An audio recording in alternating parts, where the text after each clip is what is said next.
Not ബുക്കുകൾ pencil തേങ്ങ water bottle colour pencil എല്ലാം സോട്ടിലുണ്ട്, എല്ലാം സോട്ടിലുണ്ട്.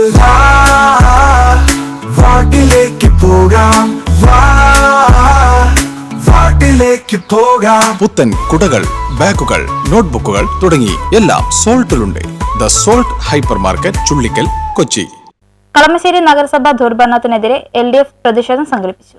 കളമശ്ശേരി നഗരസഭയുടെ ദുർഭരണത്തിനും അഴിമതിക്കുമെതിരെ LDF മുനിസിപ്പൽ കമ്മിറ്റി പ്രതിഷേധ ധർണ സംഘടിപ്പിച്ചു. നഗരസഭ ബാങ്കിൽ നിക്ഷേപിച്ചതായി കാണിച്ച് 2,30,00,000 രൂപ അക്കൗണ്ടിൽ എത്തിയിട്ടില്ലെന്ന ഓഡിറ്റ് പരാമർശത്തിൽ അന്വേഷണം നടത്തുക, ലൈഫ് മിഷൻ ഭവന പദ്ധതി അട്ടിമറിക്കാനുള്ള നീക്കം അവസാനിപ്പിക്കുക, മാലിന്യ സംസ്കരണ പദ്ധതിയിലെ അഴിമതിയും കൊള്ളയും അന്വേഷിക്കുക തുടങ്ങിയ ആവശ്യങ്ങൾ ഉയർത്തിയാണ് പ്രതിഷേധം സംഘടിപ്പിച്ചത്. നഗരസഭാ ഓഫീസിന് മുന്നിൽ നടന്ന ധർണ CPIM സംസ്ഥാന കമ്മിറ്റി അംഗം കെ ചന്ദ്രൻപിള്ള ഉദ്ഘാടനം ചെയ്തു.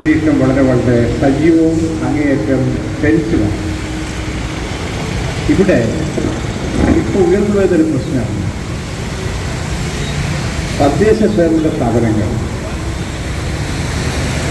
ഈ സംസ്ഥാന ഗവൺമെന്റിലെ ഏറ്റവും ക്രിയാത്മകമായ പദ്ധതികളോട് എന്ത് സമീപനം സ്വീകരിക്കുക എന്നുള്ളത് ഒരു രാഷ്ട്രീയ പ്രശ്നമായി മാറിയിരിക്കുകയാണ്. കേന്ദ്രം സംസ്ഥാന ഗവൺമെന്റ് കാണിക്കുന്ന ഗവർണർ വഴിയുള്ള ആക്രമണങ്ങളും അതൊരു സെക്കുമ്പോൾ അതിൻ്റെ മറ്റൊരു രൂപം സംസ്ഥാനത്തെ തദ്ദേശ സ്ഥാപനങ്ങൾ UDFിൻ്റെ നേതൃത്വത്തിലാണെങ്കിൽ അവർ മുഖം തിരിച്ചു നിൽക്കുക. അതൊരു പുതിയ അവസ്ഥ ഇതിനു മുമ്പില്ലാതെ. അതിനെന്തായിരിക്കും കാരണം? ഇടതുപക്ഷ മുന്നണി വിജയകരമായി പ്രവർത്തിക്കുകയാണെന്നുള്ളത് കഴിഞ്ഞ തെരഞ്ഞെടുപ്പിൽ തെളിയിച്ചു. ഇനി വരുന്ന തെരഞ്ഞെടുപ്പിൽ തെളിയിക്കാൻ പോവുകയാണ്. അതൊരു യാഥാർത്ഥ്യമാണ്. ഈ ഗവൺമെന്റ് എന്തുകൊണ്ടാണ് ജനകീയ അംഗീകാരമുള്ള ഗവൺമെന്റ് ആയത്? അതൊരു യാദൃശ്ചികമായ സൗജന്യമാരെങ്ങനെ തന്ന പരിപാടിയല്ല. അതിൻ്റെ പുറകിൽ അധ്വാനമുണ്ട്. അധ്വാനം എന്ന് പറയുന്നത് സാധാരണ നമ്മൾ മമ്മട്ടിയെടുത്ത് കളിക്കുന്ന പോലത്തെ അധ്വാനമല്ല.